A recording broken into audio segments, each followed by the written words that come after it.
પાટણ જિલ્લામાં યુનિવર્સિટી કેમ્પસમાં બારગામ તપોધન બ્રાહ્મણ યુવા ગ્રુપ દ્વારા ક્રિકેટ ટુર્નામેન્ટ 2024 પાટણનું ભવ્ય આયોજન થયું.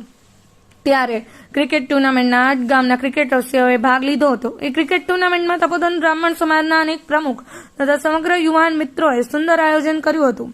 આયોજનમાં 8 ગામના મેચ રમવા માટે આવનારને ભોજન વ્યવસ્થા પણ કરી હતી. ક્રિકેટ ટુર્નામેન્ટમાં વર્લ્ડ કપ જેવી અનેક ટ્રોફીઓ વિજેતાઓને આપવામાં આવશે. બારગામ તપોધન બ્રાહ્મણ યુવા ગ્રુપ દ્વારા ક્રિકેટ ટુર્નામેન્ટનું સુંદર આયોજન કર્યું હતું.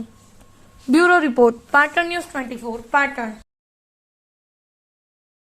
આજે યુનિવર્સિટી ગ્રાઉન્ડની અંદર જે મેચ રમાઈ રહી છે એમાં આપ શું કહેવા માંગો છો? બારગામ તપોધન બ્રાહ્મણ સમાજના યુવા જે લોકો છે તેના દ્વારા આયોજન કરાયેલ છે. તેનું આયોજન આ વખતે પાટણના તપોધન બ્રાહ્મણ સમાજના યુવા જે અમારા છે પાછળ ઉભા છે તે બધા આયોજન કરે અમે સૌએ આયોજન કરેલ છે.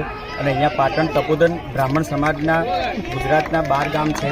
એ 12 ગામમાંથી 8 ટીમો થઈ છે અને 8 ટીમોનું અહીંયા ક્રિકેટ ટુર્નામેન્ટ યોજાઈ રહી છે.